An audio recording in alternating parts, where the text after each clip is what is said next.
자, 강의 시작하기 전에 이제 여러분에게 좀 말씀을 드리고 싶은 거는,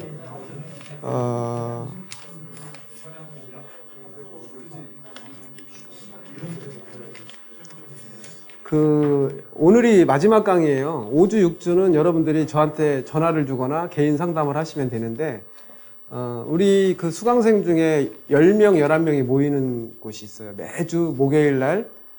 매달 목요일 날 모임이 있는데, 그 모임에서는 지금 최근에 엊그저께 저번 주 목요일 날 만났으니까 1억씩 10명이나 11명이 투자하면 11억이 되잖아요. 11억 원을 가지고 유동화가 돌아갈 거예요. 11억 원의 용도는 어차피 여기에는 유동화가 열려있고 동시진행이 열려있으니까, 에코티하고 수수료예요. 11억의 용도는. 그러니까 전에 1억 원을 가지고 5단계 유동화 시키면은 3억 8,300이 만들어지고, 그 다음에 10단계 유동화 시키면은 6억 8,600이 만들어진다. 그래서 10억이면은 68억이 만들어지는 거예요. 68억에 10억에 만약 1억 원을 10단계 유동화했을 때 수익률이 6,800만 원이었거든요.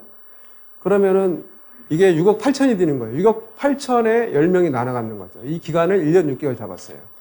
그래서 거기에서 이제 법인 설립을 새로 해가지고 그 법인으로 통장에 들어오고 회장과 사무총장 간사를 뽑아서 거기서 이제 수익금을 나눠갖게 되겠죠. 그래서 여러분도 이런 수강생 중에는 뭐 제가 그동안에 회장 총무를 뽑았는데 의미가 없더라고요. 그래서 여러분끼리 단체 카톡을 따로 저 빼고 만드셔서 다양한 얘기를 나누신 다음에 5억 원씩 가지고 오시면은 그걸로 그 분야에 대해서는 유동화를 한번 시켜볼까 생각을 해야 돼요. 그 모든 고생은 우리 김재원 대표가 다 하는데, 사실 이제 여러분들이 대부사업자 없이, 다른 대부사업자의 근저당 설정하고 여러분 질권 설정하고 나가잖아요? 그럼 이 대부사업자는 굉장히 부담이 커요. 안 그러겠어요? 만약 유동화까지 열어줬는데, 채무자가 이자를 안 내거나 여러분들 이자 안 낼 때 이 대부사업자가 연체가 되니까 본인들이 부담돼야 되는 부분도 있고.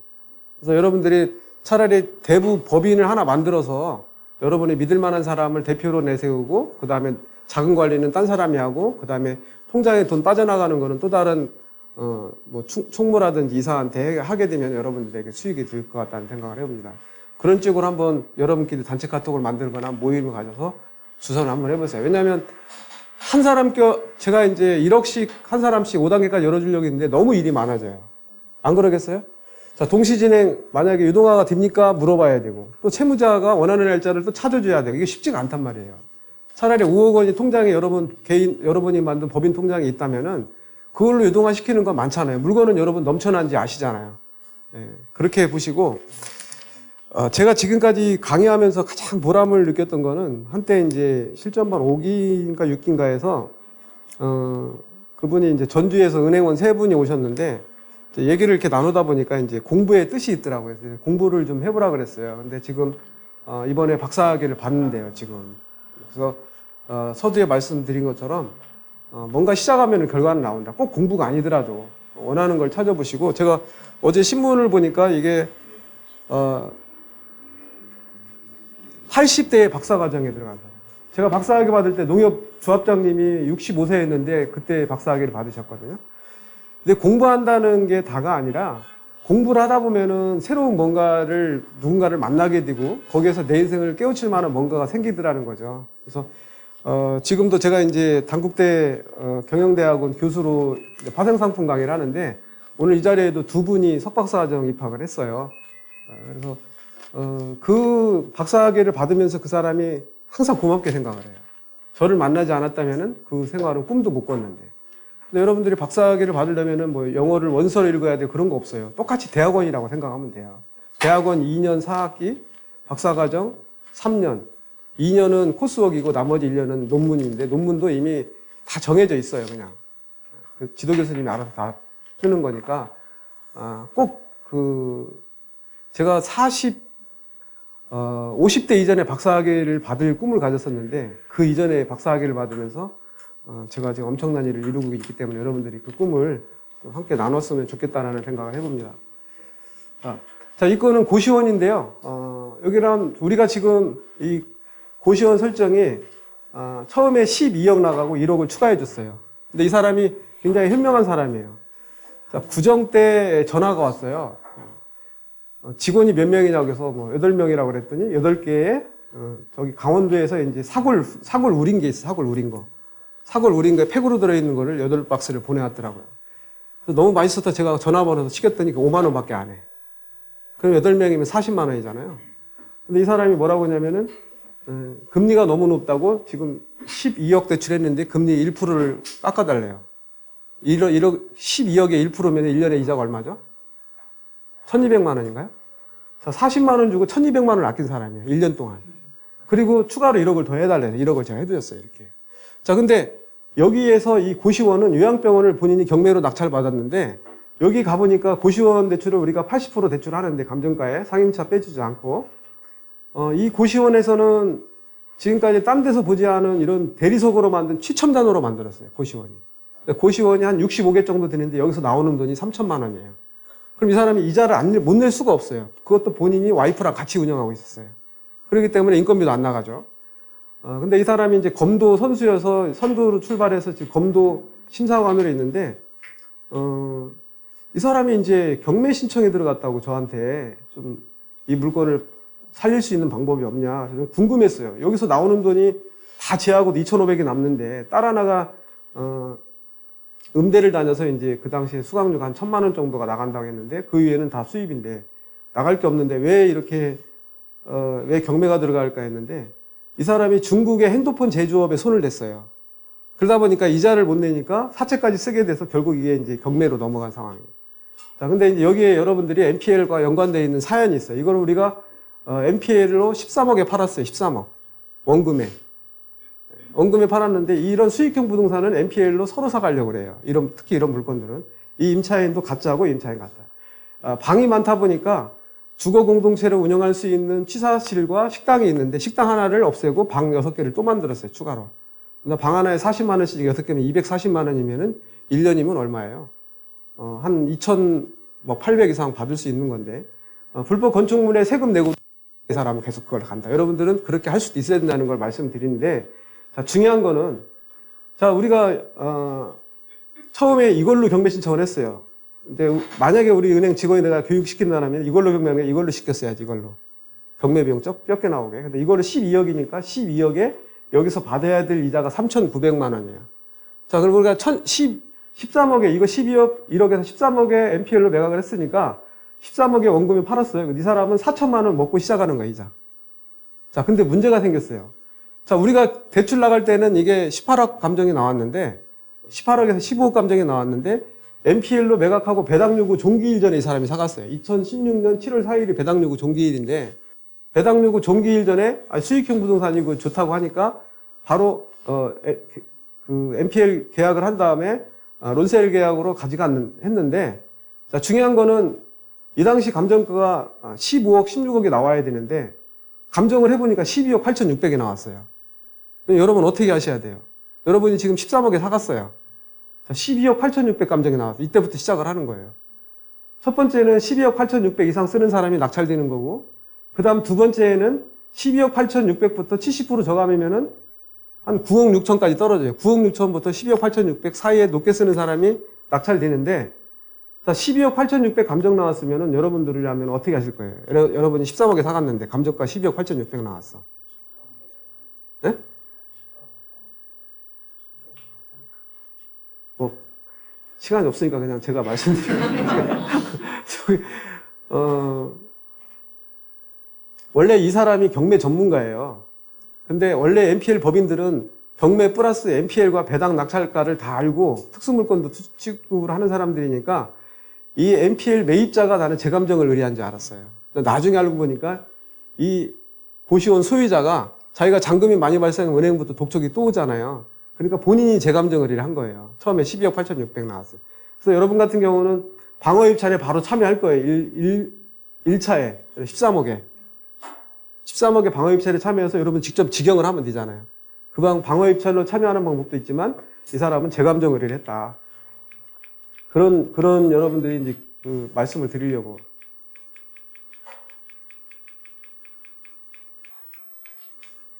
그래서 아까 결국은 그 물건이 얼마에 낙찰이 됐냐면 14억에 낙찰이 됐어요. 14억. 13억에 사갔으니까 14억 낙찰해서 1억을 버는 게 아니라 질권대출 이자와 근저당을 빼니까 3,800 남았어요. 근데 이거는 이거를 직접 운영할 사람들을 찾아가지고 직접 방어 입찰로 시킨 거예요.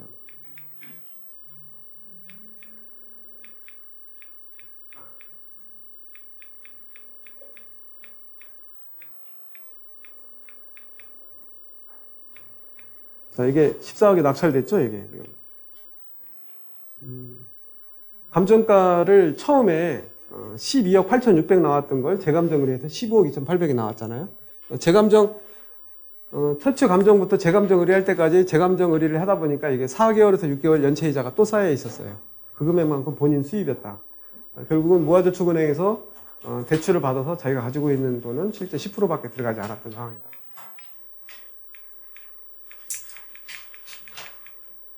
이게 4월 25일 날 재감정, 당초 감정에서 재감정을 위한 이 시점이 12부터 4를 뺀 금액이 8개월 동안의 연체이자가 더 먹을 수 있었던 거죠.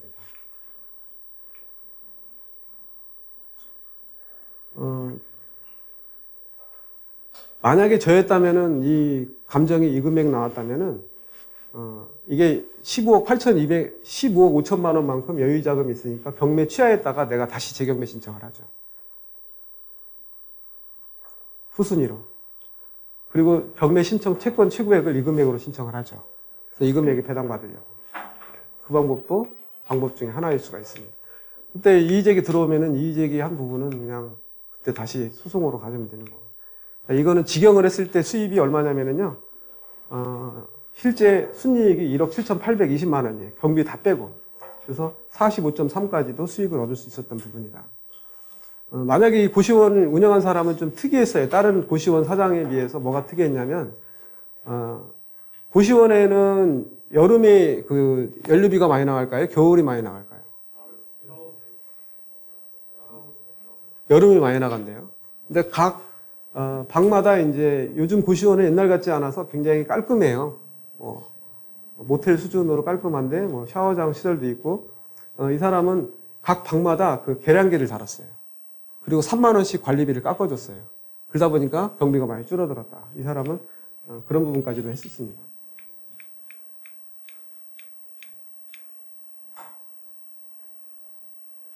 자, 이 물건은 엊그저께 제가 목요일 날 매각한 물건이에요. 감정가 1억 600짜리를 MRP 7,450만 원이에요. 감정가 곱하기 매각가율 나누기 1.15로 한 게 7,450만 원인데 NPL로 매각한 거는 이렇게 매각을 했어요. 이거 보니까 이게 나대지로 되어 있는데 여기에 뭐 건물 짓기도 좋고 계획관리 지역은 누구나 탐나는 개발이죠.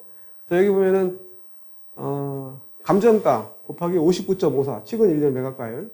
자, 이 금액에 낙찰 예상가였는데 경매 비용을 차감한 금액이 이 금액이에요. 여기서 1.15로 나눈 금액이 이 금액이에요.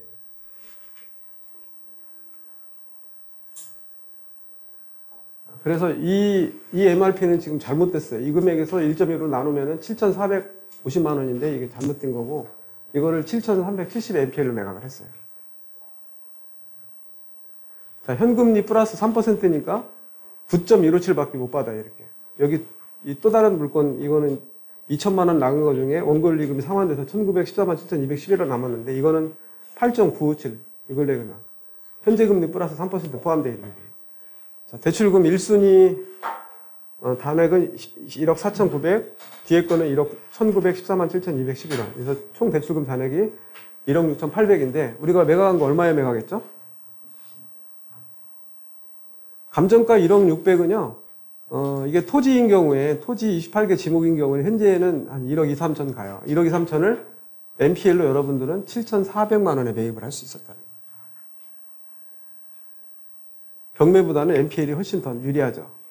자, 여기도 똑같이 대출금 잔액 대비 청구 금액, 경매 비용 빼고, 질권 대출은 토지인 경우에 80% 해줘요. 주거용은 90% 해주지만, 현금 투자액가 NPL 매입 금액 대비 차감한 게 현금 투자. 근저당권 이전 비용은 채권 취고액의 0.8%.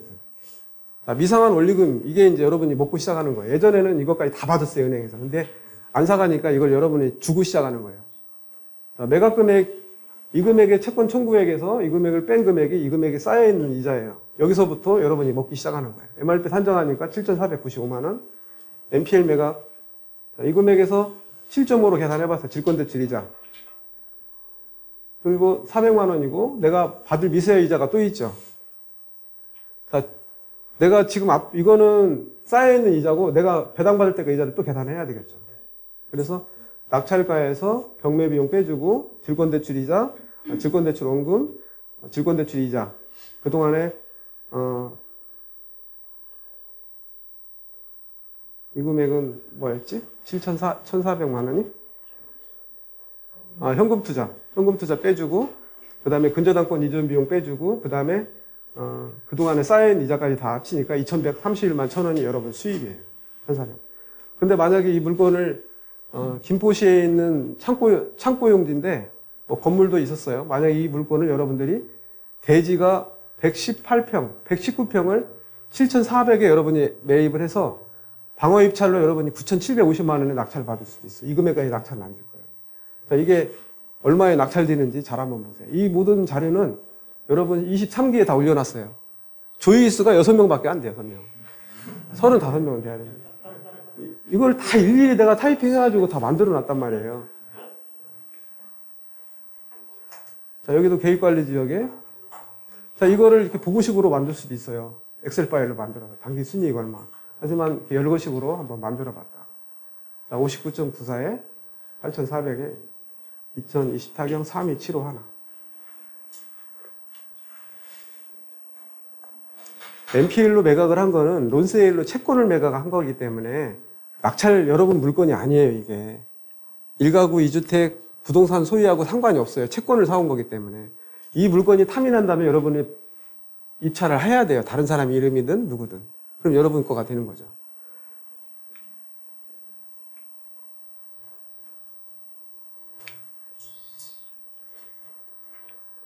자, 이거는 지금 감정가가 4억 4,595만 8천원이고 매각가율이 64.17.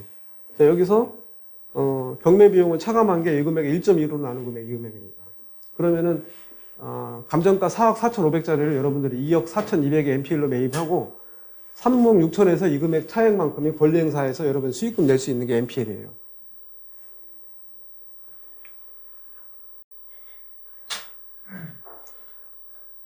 자, 이거는 아직 사건 번호가 안 나왔는데 NPL로 사갔어요. 이게 뭐가 좋은 땅인 것 같아요. 충남 논산시 연산면 고정리 185, 85-3, 184-5번인데, 자, 감정가 2억 700에서 매각가율에서 여기에서 경매 비용이 아직 없으니까 경매 비용 빼주지 않은 이 금액에서 1.2로 나눈 게 MRP예요. 이 금액이면 살 수 있어요, 여러분들. 1억 3,500에.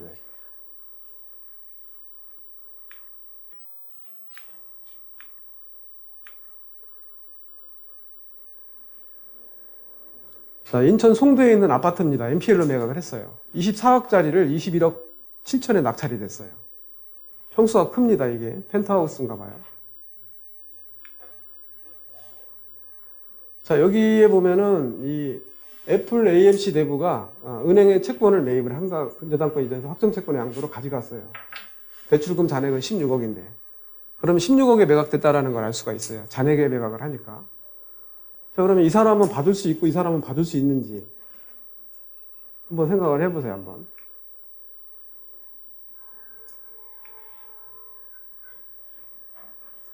자, 경매 비용 빼주고 채권 최고액으로 먼저 다 받았어요. 자, 우리 수강생 중에 법원에 이 배당 담당하시는 분이 들어왔어요. 그래서 이게 어떻게 된 거예요? 일단은 전산 프로그램이 짜여있기 때문에 채권 최고액을 다 빼주고 나중에 이제 배당 계산을 해서 이의제기가 들어오면 그때 하나씩 차감을 해주면 돼요. 자, 등기부등본을 보니까 OSB 저축은행 채권을 19억 2천짜리를 NPL로 근저당권 이제 세운 게 실제 잔액이 16억인데 2017년 2월 21일 날 최초의 근저당권 설정일이고 확정채권을 양도한 게 2018년 9월 28일이에요. 근저당권 질권대출을 받았어요. 14억 4천. 내가 들어간 돈은 이 차액인 얼마냐면은 1억 6천밖에 안 들어갔어요. 자, 확정채권의 양도가 이렇게 찍힙니다. 이게 NPL로 매각됐다는 걸 알 수가 있어요.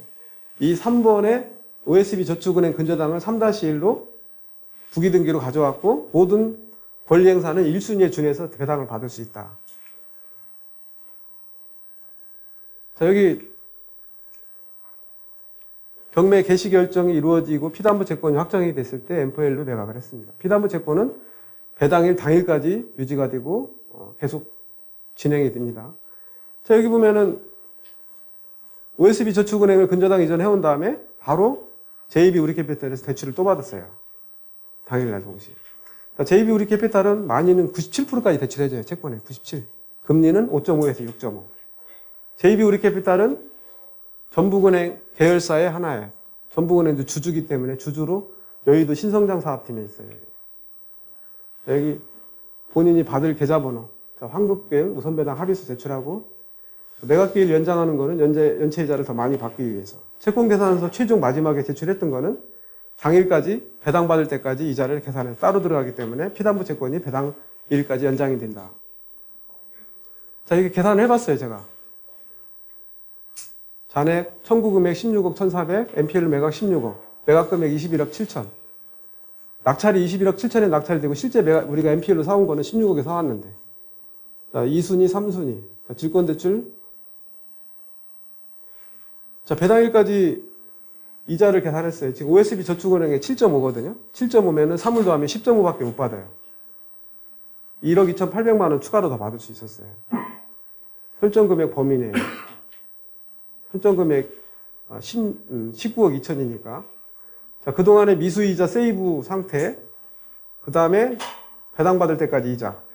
이 금액 합치면은 1억 4,200이네요. 1억 4,200에서 근저당권 이전 비용과 질권대출 이자를 뺀 데 실제 수익이에요. 5,000원.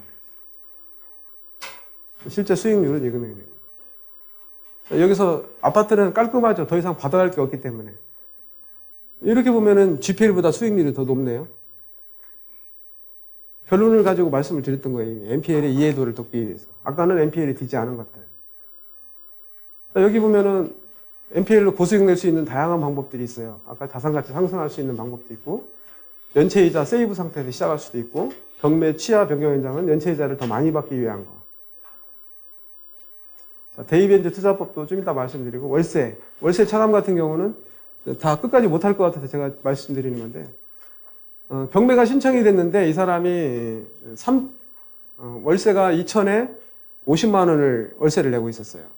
그럼 여러분이 살고 있는 집이 경매가 진행이 됐는데 집주인한테 월세를 내왔네요. 안 내죠. 그럼 50만 원씩 1년이면 1년 동안 이자를 월세를 안 냈다면 600만 원이잖아요. 그럼 2천만 원 중에 600만 원을 차감하고 1,200만 원만 배당을 해가야 돼요. 우리는 MPL로 매입해올 때 이미 2천만 원을 차감하고 매입을 했고, 그래서 그 월세 차감하는 방법과 위장임차인이 설정금액이 5억인데 그 아파트 시세는 4억이야. 설정금액이 있는데 임차인이 또 들어와서 가짜죠. 그 임차인 배제하면 그만큼 수입, 월세 차감하면 그만큼 수입이다. 자, 이 디벨롭 투자도 있고 자산가치 상승 투자도 있는데, 자, 신탁 물건도 이것도 돈이 드는 물건들이에요. 자, 여기는 이제 내가 부평에 고향밥상이라고 하는 이제 이 누님이었는데, 이 사람은 스테인리스 사무실에 격리했어요, 격리. 격리했는데 이 사람이 지금 500억 자산가가 돼 있어요, 격리가. 고향밥상에서, 자, 처음에 이 문짝집이었어요, 문짝집. 부평역 5분 거리에 있는데, 문짝집을 사서 건물을 이렇게 올렸어요. 워사추스에서 나오는 월세가 1,200만원, 여기 다 합쳐서 여기 한 2,500만원 나와요. 자, 이때 이 매입한 금액이 상업지역이라 평당 2,500씩 샀는데, 건물 짓는데 한 25억 들고, 지금 이게 48억 가요, 48억. 월세만 다 오겠죠. 이게 지금 그 내용들입니다, 지금.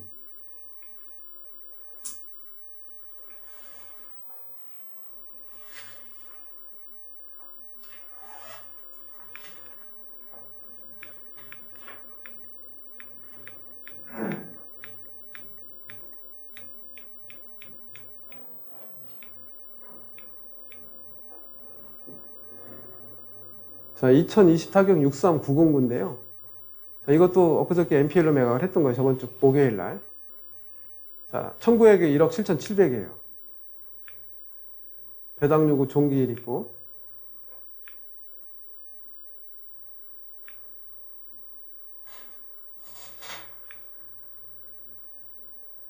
자, 위치는 이렇게 되어 있습니다. 자, 이 땅을 대출이 나온 거예요. 자, 여기는 NPL로 이제 매각을 해서 이제 NPL 매입 AMC나 NPL 법인이 여기다가 근저당권 변경 신청하겠죠. 그리고 배당 신청을 하겠죠. 도시지역이 그 제1종 주거지역이에요. 자, 이거는 감정가가 3억 1,500 중에 매각가액이 4.79. 경매 비용을 빼준 게 이 금액에서 1.2로 차감한 게 1억 4,800. 1억 5천에 NPL로 매각을 했어요. 1억 5천에 매각을 하고 이 금액에서 이 금액 차액만큼의 권리 행사할 수 있는 게 NPL이에요. 지금 미수이자는 지금 쌓여있는 게 이게 지금 1억 5,800에 매각을 했기 때문에 여기서 1억 5,800을 빼면은 얼마죠? 4,400만 원만큼의 이자가 세이브 상태에서 시작을 하는 거예요. 4,400만 원 나는 먹고 시작하는 거예요, 지금. 네, 계산을 해봤어요, 제가. 이게 지금 아직, 경매가 진행되는 상황이죠, 지금. 아직 얼마에 낙찰될지도 모르고. 저는 그냥 이렇게 유추를 해봤어요. 개시 결정이 4월 13일이고, 설정 금액은 2016년 7월 7일인데, 배당 요구 종기일이 2020년 7월 16일. 경매 비용, 정상이자 플러스, 아까 이제, 현 잔액에서 청구액을 뺀 금액이 이 금액이 여러분들이 세이브 상태에서 이자를 시작하고 낙찰이 되면 이 금액만큼 플러스 여러분이 배당받을 만큼 이자를 계산하면 되겠죠. 자, 이거는 여러분이 배당받을 이게 4.5니까 3을 더하면 7.5예요. 1,300만 원. 이 금액하고 이 금액이 여러분이 받을 수입이에요. 이게. 여기서 근저당권 이전 비용과 질권대출 이자를 빼준 금액이 여러분 수입이죠. 이게. 그래서 현금투자 3,300이고 다 빼주니까 실제 남는 금액이 1,958만 5천 원.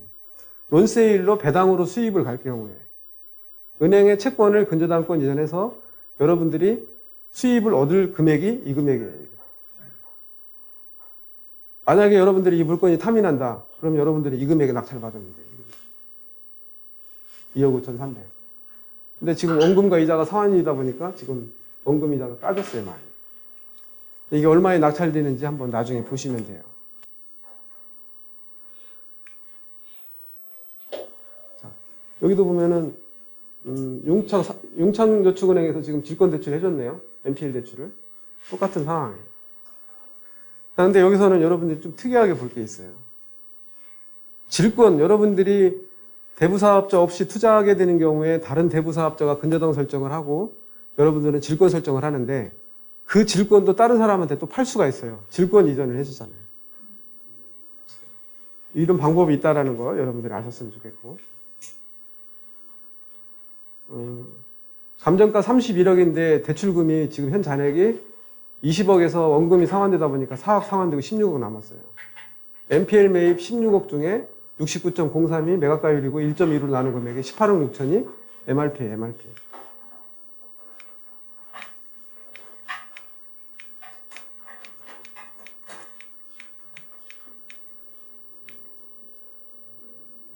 자, 용창저축은행에서 NPL 대출 해주는구나. 이렇게 이해하면 되겠네요. 자, 경매 시군별 통계 최근 1년으로 바꿔주고 이게 뭐죠? 물건이 공장이기 때문에 69.03 아까 말한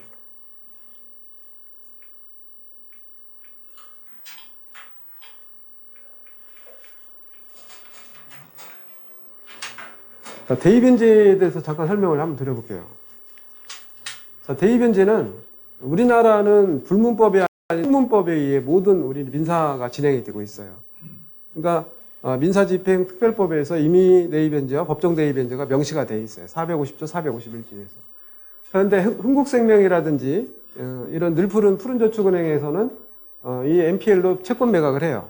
왜냐하면 이 사람들도 정상채권으로 활용해서 더 많은 기업들에게 안전장치를 해주기 위해 대입변제를 해줬습니다. 대입변제 신청을 했고 대입변제 동의를 해줬고 대입변제 통지를 채무자 채권자에게 하고 대입변제 증서에 확정일자까지 받았어요. 원금이자.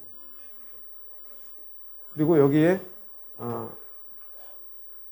보면은 여기서 대입변제한 질권대출 해준 곳이거든요. 질권대출 먼저 배당받고 나머지 돈은 영수증까지 다 받아.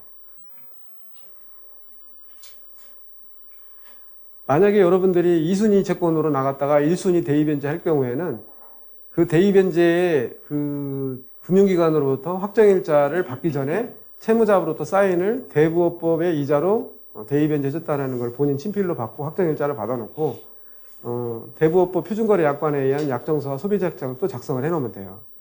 그리고 지금처럼 대부업의 이자 20에서 24% 신청을 하시고 EJ가 들어왔을 때 그때 확정일자 보내고 또 다른 EJ가 들어왔을 때 소비대체 약정서를 보여서 되면은 1순위까지 소송을 해도 이길 수가 있어요. 어떤 분들은 뭐 이거 지급명령 신청을 해서 확정일자를 받아놓고 채무명의 집행권한을 가지고 채무명령을 받아놓으면 가능하다고 그러는데 그 지급명령은 기판력을 잃어서 나중에 소송해서 질 수도 있어요. 그러니까 여러분들이 대부 통장에서 돈을 갚아줘서 확정일자 받고 대입연지 증서에 본인 현재 대부업법 이자로 여러분들이 빌려줬다는 거 받으면은 나중에 배당 신청을 하고 소송해도 유리하게 여러분들이 진행될 수가 있습니다. 이게 다 대입연재로 다 수익을 얻었던 것들이에요. 자, 이 건들은 이제 GPL을 통해서 1순위 대입연재를 한 건인데 여기는 전부 다 지금 1순위가 현대캐피탈, 우리은행, 국민은행 이래요. 자, 이 2순위 채권을 매입을 한 거예요. 2순위 채권을. 이유는 2순위 채권 매입해서 1순위 대입연재 하려고 다. 옛날에는 이렇게 다 수익을 얻었어요. 과거에는 대입연재 해주겠다고 내용증명 발송을 한 게 500건인데 500건 중에 실제 이루어진 건 한두 건밖에 없었어요. 근데 지금은 법무사 사무실이나 변호사 사무실 사무장한테 개인회생이라든지 파산 신청을 하는 사람들한테 대입연재를 해준다고 하고 그 사람에게 일정한 보수를 줬던 거. 지금 그렇게 했었는데 지금은 대입연재도 의미가 없어요. 우리은행 걸 대입연재 해봤자 다 아파트인데 우리은행의 현재금리 플러스 3%면은 남는 게 없죠. 나중에 후순위권자가 이의제기 들어오면은 소송에 또 쟁점이 될 수가 있다 이거죠. 그래서 대부업법에 의해서 돈을 빌려주고 갚는다는 거를 얘기를 해주셔야 된다.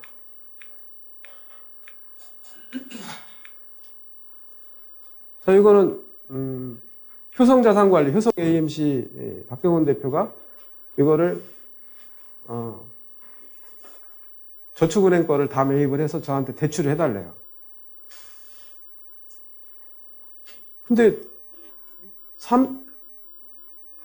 1,900만 원 매입을 하고 내가 1,700만 원 해달라고 그러면은 내가 바빠서 안 가져왔는데 채권 수수료가 이 정도예요. 1,700짜리도. 5억짜리도 이 정도고 50억짜리도 이 정도고. 그 은행 직원이 이거 해주겠어요, 이거? 지금 여러분이 3천만 원, 1억 원 이하 해달라는 거 똑같아요. 담당자들이 해줄 수 있지만 안 하는 거예요, 바빠서. 그러니까 저는 좋다 해주겠다 그래서 이걸 다 묶어서 했어요. 이 근저당 10건을 하나로 묶어서 이 금액 배출해줬어요. 90%.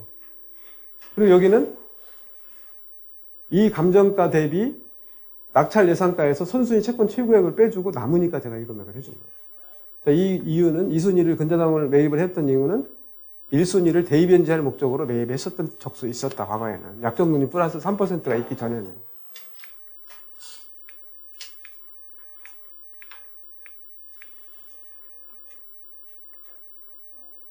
그 당시에는요, 이 이자가 24에서 27.9였어요. 그러니까 이 사람은 2순위 채권만 가지고 있어도 24% 이자가 들어왔었어요. 대입연재 하기 전에도. 이게 지금은 이제 상상인 플러스 저축으로 바뀌었는데 지금 세종저축은행 거를 매입을 해서 다 수입을 얻었던 상황들입니다.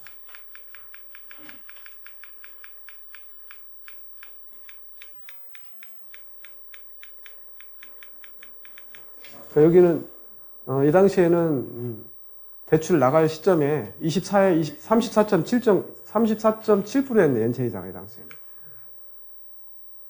근데 그 당시에는 그냥 저축은행 채권만 매입을 해도 24% 이자를 정상적으로 매달 받았던 거예요, 이 당시에는. OK저축은행에 대출해주는데 여기 본사입니다. 여기도. 세종저축은행은 지금 상상인 플러스로 바뀌었어요. 세종은행.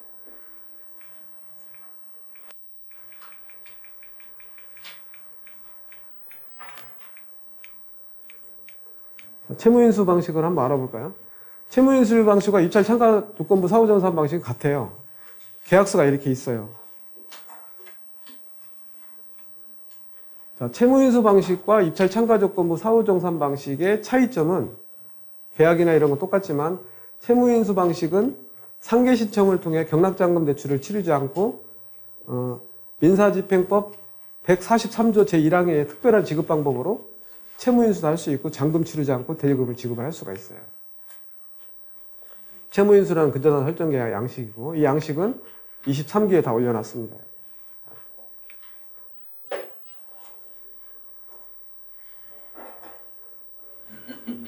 자, 계약할 당시에 10% 계약금 걸고 경매 입찰할 때 입찰 보증금의 10%, 최저가의 10%낸 다음에 나머지는 상계 신청 동의서, 은행과 채권자로부터 동의를 받아 상계 신청 동의로 상계를 한 다음에 실제로 추가 납입만 해서 촉탁 등기로 소유권을 넘겨올 수 있었던 게 채무인수 방식입니다.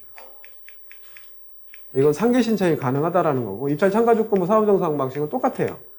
단지 계약서만 달라요. 계약서만. 자, 입찰 참가 조건부 사후정산 방식의 사례를 한번 살펴볼게요. 자, 드림자산 대부는요 변경 전에 자, 제8차 유동화 전문의사라고 되어 있네. 1차, 2차, 3차, 4차, 5차, 6차까지 되고 8차에서 1금융권에서 한 300건 정도를 매입을 했을 거예요. 한꺼번에. 경쟁 입찰로 해서. 자, 이 유동화 전문의사는 그 물건 열람하는데 한 번 열어볼 때 50만 원씩 주는 경우도 있어요. 자, 그 건 중에 한 건이에요. 그거를 3억 법인에게 팔았어요. 주식사 드림자산관리는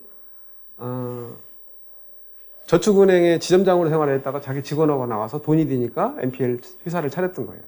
자, 이 드림자산은 신협, 수협, 축협, 농협, 농자산에서 물건도 매입을 하지만 유동화 전문회사에서 건별로 매입을 한 거예요. 자, 공장 16억 2,600, 감정가 청구액 15억짜리였어요. 자, 이게 이제 기업은행으로부터 이 채권을 매입을 했는데 자, 이제 문제가 생겼어요, 이게. 자, 대부분 이 공장 물건들은 유동화 전문회사에서 가장 어려운 물건들이에요, 처리하기가. 그래서 공장을 사가는 사람들에게는 돈 되는 물건까지 하나 줘서 팔아요, 끼워서. 그런데 문제가 생겼어요. 왜 문제가 생겼냐면, 이게 정미소인데, 정미소를 사겠다는 사람이 계약을 했는데, 이 사람이 마음의 변화를 일으켜서 안 산다고 해버렸어요. 이미 유동화 전문회사 계약 체결을 해왔는데. 그럼 어떻게 되겠어요? 자, 이 드림자산은 이제 이런 문제가 생겨요. 여러분들은 이런 이제 어려움이 겪을 수가 있어요, 나중에. 누가 사겠다고 했는데, 실제로 계약을 해왔는데 안 사겠대. 뭐, 페널티 적용을 할 수도 없고. 그래서 계약서 쓸 때 명확해야 돼요. 여기 우리 수강생 중에도 실제로 부산 물건을 하겠다고 해서 부산에서 자서를 받아온 사람도 있고, 받아들어 가서 갔는데, 당일날 투자를 안 하겠다는 사람도 있어요. 그럼 그런 경우도 지금 발생하고 있어요. 여러분들 실제 대부업을 본격적으로 해보려면은 그런 일도 벌어질 수가 있다. 근데 이것도 똑같이 그런 일이 벌어졌죠. 결국은 이제 이자만 내고, 여기 이제 정미소 물건 못 빼가게 용역경비 쓰고 다 해서, 나중에는 결국 매수인을 찾아가지고 매입을 했는데, 이 사람이 NPL로 7억 2천에 매입을 하고요. 나중에 9억 2천에 입찰을 하겠다고 해서 2억 원을 돌려받았어요. 2억 원. 이게 입찰 참가 조건부 사후정산 방식. 계약은 7억 2천에 아까 입찰 참가 조건부 사후정산 방식 계약서를 쓰고, 입찰은 9억 2천에 입찰하겠다고 계약서를 쓰고, 이 금액에 낙찰을 받아서 2억 원을 나중에 돌려받는 거예요. 원하는 물건들은 여러분들이 다 줄 수 있는. 매수 의향서를 쓸 때 여러분들 주의할 점이 있어요. 이 경매 환급금은 유동화 전문의사에서 가져온 물건이기 때문에 경매 환급금은 유동화 전문의사 통장으로 들어가요. 그래서 유동화 전문의사가 이것만 10억 정도 가져가는 경우도 있어요. 그래서 경매 환급금은 NPL 매입자가 가져간다는 거고, 대출 나갈 당시에 드러나지 않은 당해세 부분은 내가 책임지지 않겠다라는 거를 매수 의향서에 작성을 해야 돼요. 자, 이 물건도 입찰 참가 조건부 사후정산 방식으로 가져왔는데, 이 공장은 무슨 공장이냐면은 떼비누 공장이에요. 떼. 이름을 잘 졌어요. 제가 특허를 내라 했더니 이미 특허를 못 낸대. 그래서 이분이 과거에는 이 떼비누 공장에서 이제 비누를 생산을 하는데, 이분이 3천에 250만 원씩 월세를 주고 있었어요. 여기. 그런데 이 물건이 좋은 물건이 나왔다고 그러니까 이 사람이 입찰 참가 조건부 사후정산 방식으로 이 사람이 계약을 한 거예요, 이거를. 그리고 여기는 물건 세 곳을 이렇게 만들어서 두 곳은 임대를 주고 한 곳은 본인이 내니까 매달 250만 원 안내를 주고 여기서 월세 150만 원씩 나오기도 하죠, 이렇게. 이렇게 이제 입찰 참가 조건부 사후정산 방식으로.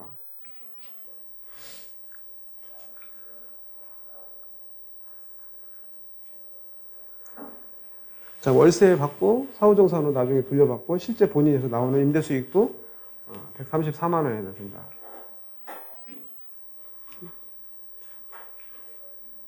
이분이 고맙다고 이렇게, 이게 뭐예요, 이게?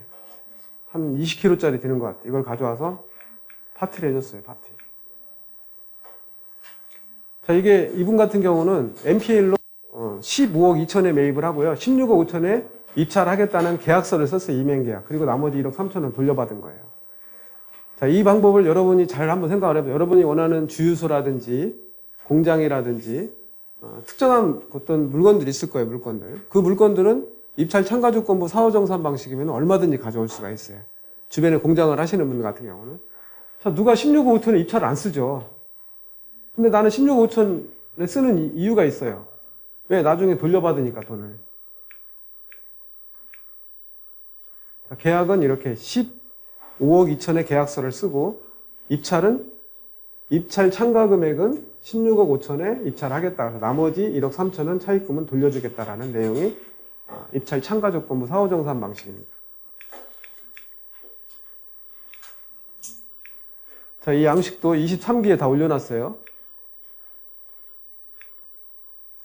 자, 아까 떼비누 만드는 공장을 하면 감정가 7억 2,900, 설정 금액 6억 9,600을 유동화회사로부터 은행 1금융권 기업은행부터 매입한 거를 NPL 법인에게 팔았어요.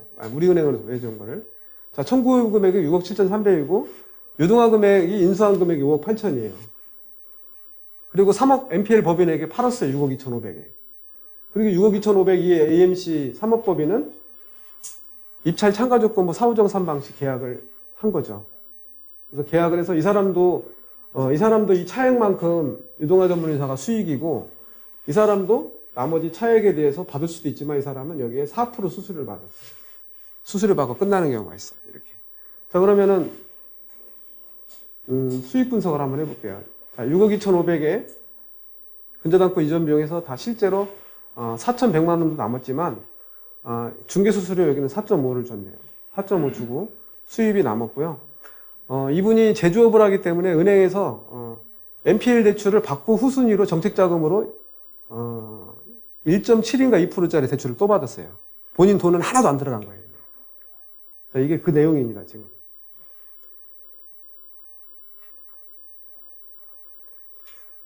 그동안 20년 동안에 3천만 원에 280만 원씩 공장 임대를 주고 살았는데 이 돈 세이브 됐어요. 본인이 공장 하나를 자기 거 가졌기 때문에. 그리고 여기 중소기업 기금대출 8천만 원을 또 받았어요. 경락자금 대출 5억 6천을 받고 실제로 6억 4천이에요. 내가 이거 NPL로 입찰 참가조건부 사후정산 방식은 얼마 한다고 그랬죠? 그리고 실제로 보증금 다 받아보니까 남는 거에서 엄청난 수익을 받을 수가 있었던 거죠.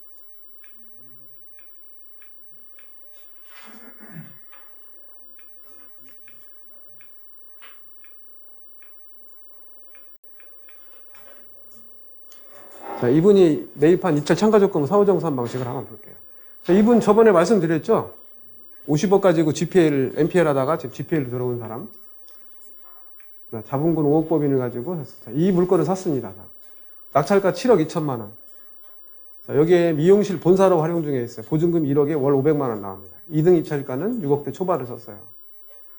이 사람은 7억 2천에 입찰 참가조건부 사후정산 방식으로 7억 2천에 입찰하겠다는 썼는데 2등은 6억을 썼어요. 1억 2천 차이가 나죠. 그리고 이 사람 나중에 돌려받잖아요. 이게 지금 현 시세 12억에서 15억이 갑니다. 자, 두 번째 물건은 본인 공장이에요, 이 사람이.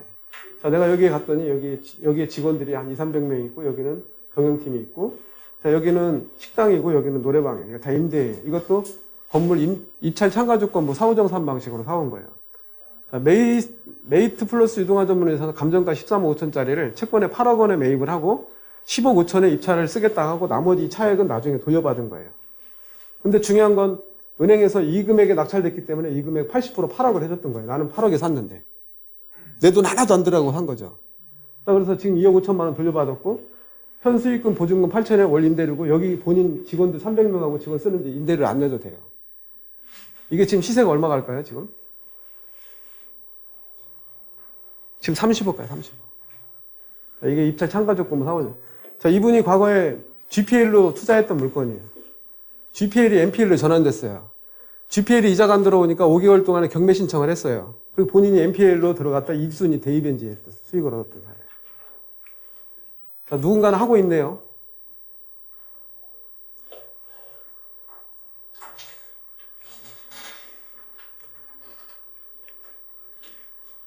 자, 신탁 물건은 나중에 한번 다뤄보는 걸로 하고, 신탁은요, 이렇게, 여기 보세요, 한번, 신탁. 신탁은 뭐냐면, 생부신탁, 무궁화신탁, 아시아신탁의 수익권 증서를 근저당 설정 대신, 수익권 증서로 나가는 거야. 신탁 수익권. 보면은, 위탁자는 소유자, 수탁자는 생부신탁, 아시아신탁. 아무것도 없어, 이거밖에. 신탁 등기소에 가서 신탁 원부 등본을 떼봐야만이 우리 같은 설정 계약서가 다 돼 있어요. 자, 근데 이게 신탁이 신탁 대출을 나간 게 연체가 되면은 은행에서는 신탁사 본사에 공문을 보냅니다. 공매 신청을 해달라고. 그러면은 거기서 공매가 진행되는데 이 공매에 은행에서는 단점이지만 여러분은 장점이에요. 왜냐하면 이게 온비도하고 연결이 안 돼 있어요. 연결이 돼 있는 것도 있지만. 무궁화 신탁, 아시아 신탁 본사에서만 공매가 진행이 돼요. 그러니까 이걸 정보 공개가 한정이 돼 있죠. 한정이 돼 있기 때문에 그것도 있지만 문제는 뭐냐면 이거예요. 22, 23 계속 오전 오후 진행해. 우리는 경매는 한 달에 한 번 진행하잖아요. 신탁은 오늘 오전 오후 그 다음날 계속 진행이 돼요. 결국 2억 5,600가 여기까지 떨어질 때 여러분들은 여기서 계약을 하면 안 돼요. 여기서 이 정도 떨어졌을 때 수의계약으로 가져가겠습니다 하면은 은행에서 통보를 해줘요. 신탁회사에. 수의계약자가 나타났으니까 수의계약은 특정인에게 특정한 금액으로 매각하는 게 수의계약이에요. 그래서 2억 5,600짜리를 여러분들이 1억 2,200에 사는 거예요. 근데 여기서 여러분들은 신탁 공매의 문제점은 뭐냐면 건물의 부가세를 여러분들이 내야 된다는 거예요. 그리고 이게 공고기간이 다 끝났을 때, 여기까지 끝났을 때도 공매가 안 되면은 이 공고비를 여러분이 또 내야 된다는 거예요. 그래서 제가 이제 여러 번을 해보다 보니까 한 4천만 원 정도, 시세가 1억 8천이면은 여러분 1억 4천의 MPL로 신탁 공매로 수의계약을 가져오면은 매도인이 무궁화 신탁이고 매수인이 여러분이에요. 매매계약서가 똑같아요. 그 매매계약서 같이 잔금 대출도 받을 수가 있어요. 거기에서 실제로 1억 8천이면은 1억 4천에 사오면은 한 2천 정도는 여러분 수입이 받아요. 2억 5,600짜리를 여러분 1억 2,200에 살 수가 있다는 거예요. 이걸 근저당으로 했다면 대출 원금 다 받을 수 있지만 못 받는 이유는 우리가 대출을 많이 해주기 위해 은행에서 편법을 썼기 때문에 그러면 편법은 아니지만 그러니까 여러분들에게 장점이죠. 이런 신탁 물건이.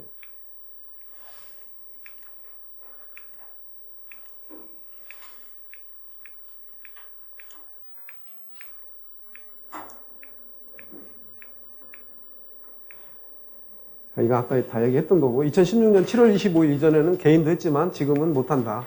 왜냐하면 관리하는 인원이 너무 많으니까 자기들 편하게 위해서 그렇게 만들었던 거죠. 지금 이건 아까 지금까지 다 했던 내용들이고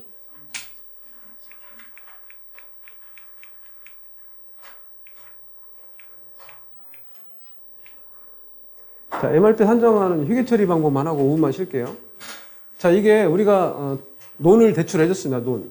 논 대출해줬는데 MRP 산정을 해보니까 감정가 6억이 나왔고 매각가율이 60.0이었어요. 그럼 3억 9,900에다가 15% 할인 중에 3억 4,700이 MRP였는데 이 사람은 MRP를 모르니까 얼마에 썼냐면은 3억 9,500에 사갔어요. 이 사람이 MRP 산정하는 가격만 알았어도 이 금액 차액이 얼마나 나죠? 지금? 한 5천 정도를 더 쓴 거예요, 이 사람은. 3억 9,500 MPL로 매각을 했는데. 자, 근데 이제 은행에서 회계 처리하는 방법이 어떻게 아느냐. 이게 중요하죠. 여러분에게 수익이 얻을 수 있는 또 하나의 방법입니다. 자, 이걸 강의하는 사람은 대한민국에 저밖에 없죠. 은행에 MPL 매각해서 회계 처리하는 방법을 다른 사람들이 어떻게 알겠어요? 자, 은행에 이게 6억 원이 대출 나갔으니까, 6억 원에 20% 충당을 한다고 했대요, 고정에. 그러면은 20%는 얼마죠? 6억, 감정가 6억 중에 80% 대출했어요. 토지 프리미엄으로. 4억 8천. 경매 진행할 때 충당금이 20% 충당된다고 했으니까 20% 9,600이 충당이 돼 있어요. 차변에 손익계산서 차변에 대손상각비, 대차대조표 대변에 대손 충당 9,600. 그럼 9,600만 원만큼 단기 순이익이 안 나는 거지, 이 한 건 때문에. 자, 이걸로 매각을 하니까 9,600만 원이 대손 충당금이 환입되면서 대손 상각비가 없어졌어요. 단기 순이익이 9,600이 들어오고 4억 8천만 원만큼의 연체 이자가 줄어들어요. 그럼 회계 처리를 어떻게 하느냐? 자, 대차대조표 차변에 대출채권으로 찍힙니다. 여러분 GPL 투자 하더라도 재무제표 대차대조표 차변에 4억 8천 이렇게 찍혀요. 자, 이거를 없애야 되겠죠. 차변에 있는 걸 대변에 없었습니다. 이렇게 4억 8천 대출. 그 다음에 MPL로 매각한 3억 9,500이 현금으로 들어왔죠. 현금. 자, 9,600 충당되어 있는 대손 충당금 대차대조표 대변에 있는 걸 없애기 위해서는 손익계산서 대차대조표 차변을 없앴어요. 그리고 손익상으로는 실제로 대출 채권 처분 이의라고 돼 있지만 은행에서 손해본 게 얼마예요? 대출이 4억 8천 나갔는데 3억 9천 5백만 원만큼 매각했으니까 얼마만큼 손해본 거예요? 8,500 손해죠. 근데 이 차 모모 씨는 자기가 3억 9,500에 낙찰된 줄 알죠, 매각. 아, 은행에 내 돈은 지금 8,500과 대출금이자 1억 정도가 못 받고 있구나. 이렇게 생각하겠죠. 그러면 이 차 누구한테 찾아가서 NPL로 매입을 하면은 서류를 다 줘요. 설정계약서와 대출거래약정서 이걸 다 주고 찾아가서 당신이 은행에 못 낸 미수이자 채권, 특수채권이 지금 1억인데 1,000만 원만 주면은 다 상계처리 해주겠다. 그러면은 1억짜리를 1,000만 원만 주고 끝내겠다는데 1,000만 원 줄까요, 안 줄까요? 거기서 여러분이 또 추가로 받을 수도 있죠. 자, 그런데 중요한 거는 여러분 주변에 경매 들어간 채권이 있고 NPL로 매각하는 채권이 있다고 해봐요. 똑같은 채권이에요. 그러면 NPL로 매각하는 게 여러분에게 유리할까요? 경매로 매각하는 게 여러분에게 유리할까요? 네? NPL? 자, NPL로 매각하는 게 여러분에게 유리해요. 그 이유는 NPL로 매각한 시점부터 신용정보 해제, 대출 채권 더 이상 채권 출시 안 해요. 왜? 이거는 은행 편의하에 이 금액에 손해보고 자기들이 손해본 건 자기들이 손해보고 판 거 아니에요. 근데 이게 공개경자에 경매까지 갔다면은 이게 5억에 낙찰될 수 있어요. 근데 은행 편의상 BRS 비율을 낮추고 연체를 줄이기 위해 자기들이 임의적으로 파는 거잖아요. 근데 이 사람은 차 누구는 알까요? 모를까요? 모르죠. NPL로 매각하는 채권은 신용정보 해제, 나머지 미수이자 채권 상계, 상각 더 이상 받질 않아요. 그걸로 끝이에요. 그러니까 여러분들 NPL로 매각하는 걸 받아도 되는데 여기서 여러분들이 또 하나의 재테크의 핵심 포인트는 뭐냐면 이게 논이었어요. 논. 절대 농지. 근데 이 사람은 제2종 건축물 시설에 건축 허가를 받았어요. 어떻게 받았을까요? 논에 요즘에 비닐하우스 많죠? 비닐하우스. 비닐하우스로 하다 보니까 절대 농지를 하더라도 건축 허가가 나왔어요. 그리고 땅값을 올려서 이 사람이 땅을 올려서 계속 팔다가 이 사람이 구속돼서 이자를 못 내서 NPL로 나온 거예요. 그렇게 땅값을 올릴 수도 있다 이거예요. 5분만 쉬었다가 다시 진행하도록 하겠습니다.